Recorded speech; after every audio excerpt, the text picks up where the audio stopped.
dapat you have to follow the narrative that they are building. And then, you actually dismantle that narrative.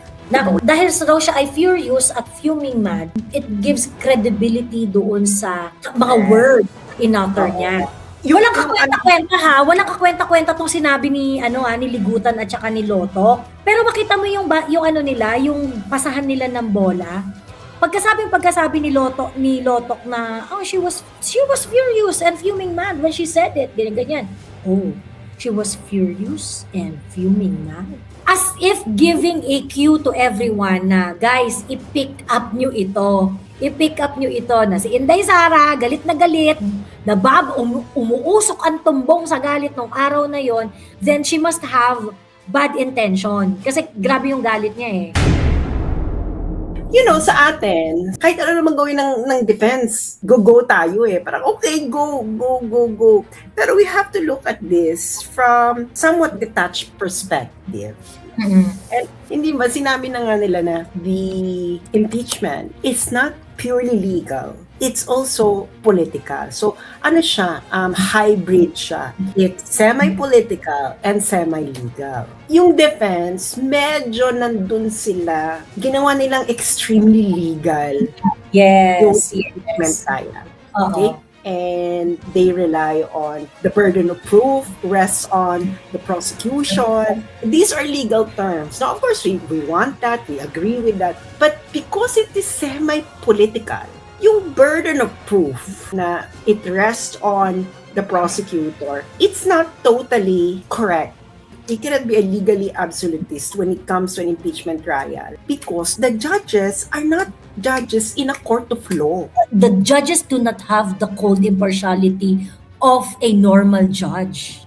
Nagigets ninyo? Ano na yan lahat? Meron na silang narrative, yung mga judges na yan, no? They already have a narrative. Kaya nga, yung questions nila, which of course, no, pinakabonggang-bongga talagang gusto niyang i-steer ang narrative si Senator Riz Ontiveros. Talagang siya na nag-set ng tono, di ba? Noong unang hindi naman ito proof na nag-contract siya ng assassin. So bakit ito impeachable offense? So she already set the tempo of prosecution's line of arguments na hindi nga ito about contracting assassin pero ginawa pa rin niya yung threat, ganyan. Do you understand what I mean? So, yeah, we already get that you're good lawyers, you're good legal people. But the thing is, the game is not just legal. It is also political. They will always inject things, no? The prosecution knows that they are addressing the public and they are also addressing politicians. What are the badges na alam ng prosecution na yung kumbaga na alam ng prosecution na ina-address nila ang public dito, kailangan may showmanship dito, etc. Yes. Kaya nga paulit-ulit nga na the Vice President's yung paulit-ulit nila sabihin yung KILL, the President. Tapos yung mga, we're gonna be in an anarchy. These are politically charged statements. Okay? Politically charged statements. And they exactly know what to say to politicians. Politicians yung judges eh. Ikaw ba, pag ikaw, you are addressing a politician. I don't know if you've already addressed politicians kayo, no? If you talk to a politician, wala yung pakialam about legality or whatever. Ang itatanong lang yan ng mga politician. Ito ba mga sinabing to ano bang gagawin natin dito sa mga statements na to? Kung pinapalabas na ng prosecution na kung bumoto ka ng acquittal, ikaw ay pro KILL the president, regardless of it's legal or not, medyo dehado tayo dito, ganyan. Nagigess ninyo, that is the calculation of the politicians. The judges in court do not do that. The judges in a real court will strictly follow procedural matters. That's the problem with the defense. They're being really leaning on treating the impeachment trial as a legal battle, which is not. Parang yung kay CJ Corona, may napatunayan ba yung prosecution beyond reasonable doubt na si CJ Corona ay nangurakot? None! Kaya yun yung yung sinabi ni Attorney Sheila Sison, yung the burden doesn't shift, which is correct. Pero remember how Miriam Santiago actually discussed yung ano yung klaseng bigat ng evidence in order to convict someone in an impeachment trial. Ang impeachment trial, ang standard of proof niyan ay hindi beyond reasonable doubt. Para makonvict ka, hindi mo kailangang umabot sa beyond reasonable doubt. The judges are going to decide based on their own appreciation of evidence. Of what were presented. Yan ang niyan, political calculation. Wala namang mangyayari sa mga senador kung bumoto sila at even though the evidence didn't prove is not proof beyond reasonable doubt. Dahil hindi mo naman ma-appeal yan. You cannot go to the Supreme Court and appeal how the judges decided. Wala namang ganon. Hindi siya ganon. Hindi siya katulad ng RTC judge. Pag may mga procedural matters na hindi yan nasunod or hindi sapat yung evidence tapos kinonvict yung tao, hindi na-reach yung threshold ng proof beyond reasonable doubt, ay may mag-overturn. Wala na. This is a one-shot, big shot. Mm-hmm. Impeachment trial is one-shot, big shot. You will not be given a chance to appeal to any higher court. Kaya nga itong prosecutors, todo na sila sa performance. May nagtatanong dito, anong may-recommend ko sa defense? I-recommend ko sa defense, you know what? You need to change your mindset na this is not, don't treat this as 100% about legal matters. The defense is doing very well doon sa pagdating sa substance. Kasi pagdating sa substance part nitong impeachment trial na ito, the defense is really doing well. They are doing what is expected from them. They are reacting on matters that are needed to be reacted on base doon sa presentation ng prosecution. I think ang point lang dito is that because this is not entirely a legal warfare. This is also the very moment where kailangan mo na umappeal sa audience as a whole. And, I'll be blunt about it. Kailangan meron showmanship yung defense. Yes. And to be fair, yan naman kasi talaga ang brand ng OVP. Yan ang brand ng OVP at ng mga tao ni VP. They are very, very professional. You listen to the press conference of the defense. Magko-conduct si Attorney Poa ng press briefing. Oh my God. He's so professional. Very careful in everything that he is saying. Very careful not to offend the senator judges, the prosecution, and he's saying all the right things. And okay yon, walang problema yon. Go tayo dyan. Kasi dyan naman talaga kilala si VP na very, very professional. But I think during the trial, kailangan natin maglagay ng drama, ng oomph. I think it's not just drama, Joey, no? What I noticed about the defense is that during the cross-examination, halimbawa kanina, no? Why don't they pick up on the statements of the witness during the direct examination ng prosecutor? Why don't they drill on the statements and reveal its contradictions? Kasi parang, halimbawa ikaw, nagsasalita ka, nagbibigay ka. If I notice a contradiction during the cross-examination, I will bring it up. I will question you about your statements in a manner na it would reveal your contradictory statements. That's where you would be able to bank on, if you're going to do something like that, nandun yung drama di ba? Pagka kunwari, merong statement itong si Lotok, ganyan, tapos, like for example, ito lang weird lang, no? Yung, di ba yung parang dinideny na sinasabi na, wala akong personal knowledge kasi hindi naman ako yung nag-prepare ng document na yan, keneso, ganyan. But there is one document where he is the one who signed it. So parang na-pinpoint naman ni nung attorney natin ni Attorney Villuan na you do not know, you do not have personal knowledge, but you are the one who signed the investigation. And this is part of the investigation affidavit. So how can you say na naklaro naman niya yon, pero kumbaga parang it could have been clarified in such a way na talagang dapat foot on the mouth talaga dapat si Lotok. Alam mo yan, dapat ganun talaga yung magiging dating na kasi while is cleared, while nagawa naman yung dapat gawin, while na-accomplish naman yung dapat ma-accomplish, pero dapat yung tipong huling-huli dapat yung mapapahuli ka balbon yung mga ganun. But do not get me wrong there are so many instances where Attorney Vinluan and even Attorney Narvasa were able to show their brilliance. Yeah. Exactly.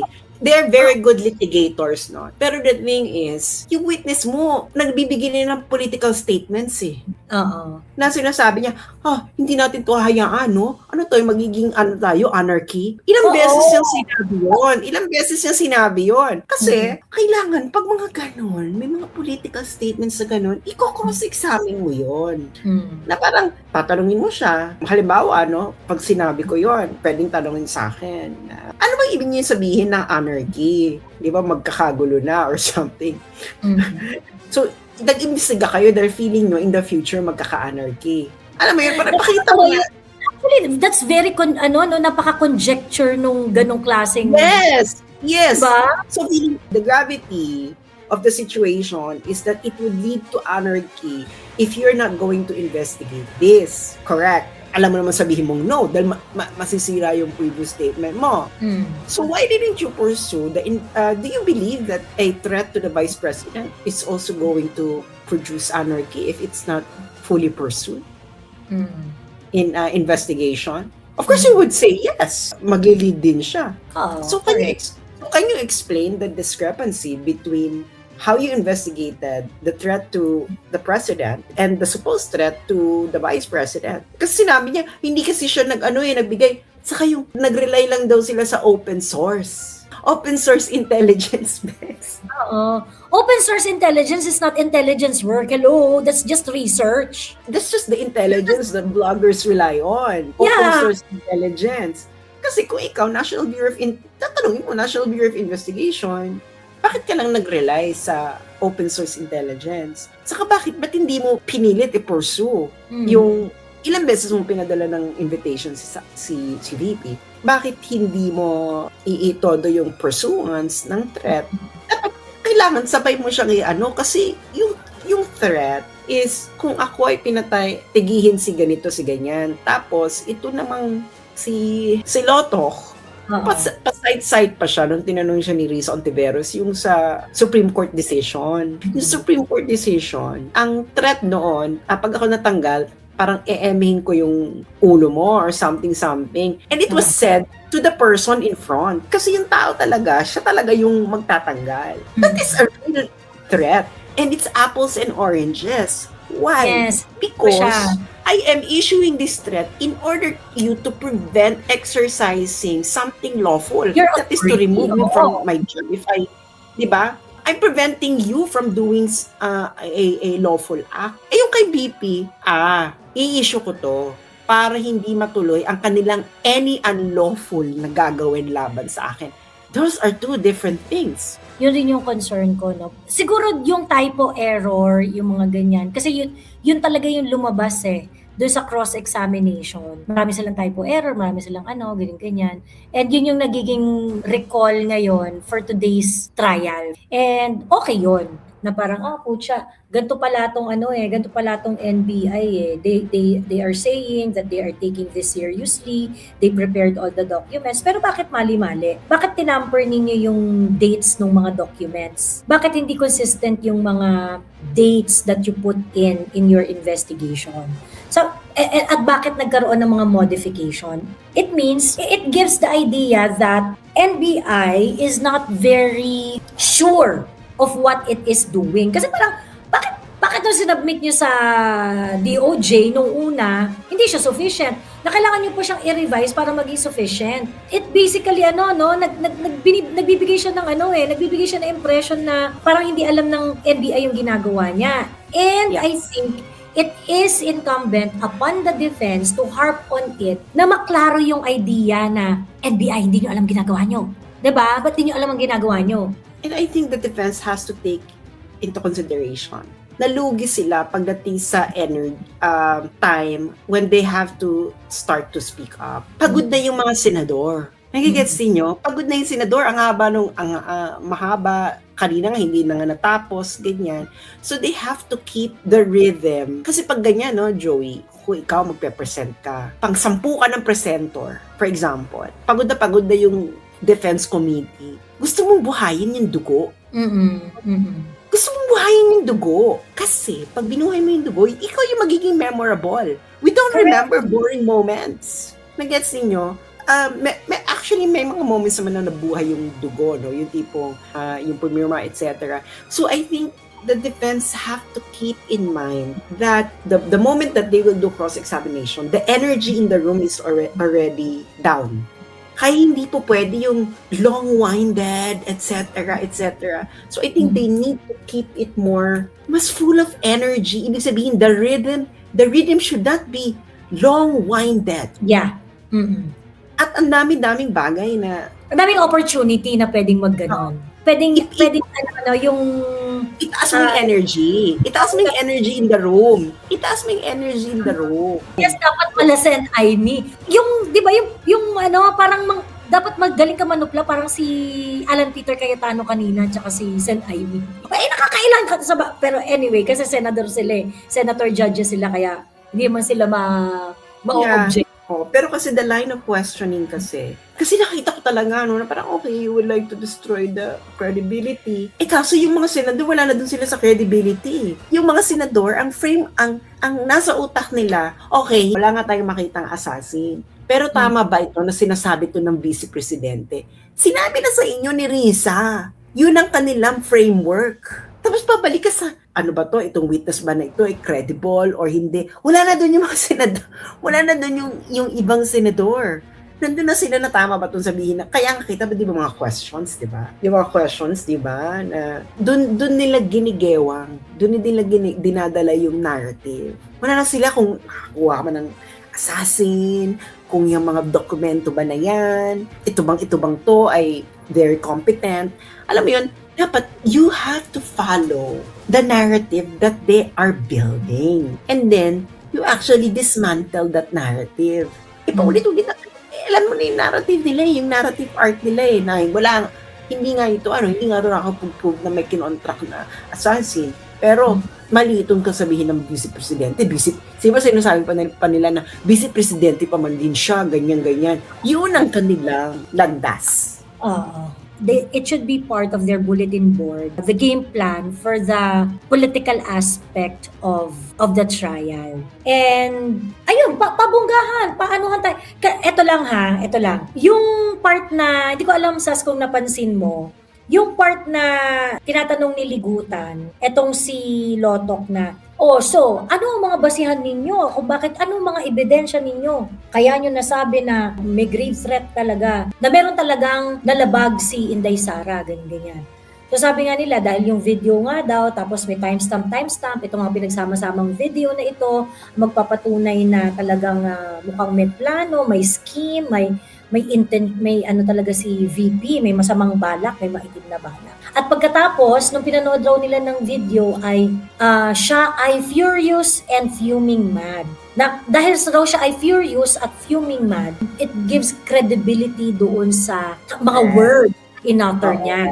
Walang kakwenta-kwenta walang kakwenta-kwenta tong sinabi ni Ligutan at saka ni Lotok. Pero makita mo yung nila, yung pasahan nila ng bola. Pagkasabi ni Lotok na she was furious and fuming mad when she said it, ganyan. She was furious and fuming mad. Bigla, very very slowly i-restate niya sinabi ni as if giving a cue to everyone na guys, i-pick up nyo ito na si Inday Sara galit na umuusok ang tumbong sa galit nung araw na yon, then she must have bad intention. Kasi grabe yung galit niya eh. Ganon. Yeah, exactly. Kasi walang kakwenta-kwenta. But, yung inaano kasi nilang narrative na, kita mo, nakita rin namin, gusto rin niyang tegihin yung ulo ng presidente. Ano na talaga sila? Di ba tinanong siya, anong motive? Ang sinabing, di ba si Bam Aquino ata nagtanong ng motive or something? I forgot who exactly asked that. Ang sabi niya kasi, na sila? Parang LK na sila. Sinabi niya na toxic na raw ang relations. If you're a defense, you gotta pick it up. What do you mean by toxic na ang relations? Did you investigate on the words? How toxic the relations is? What made it toxic? Kasi sabi mo nag-investigate ka, so dapat yung context inimbestigahan mo.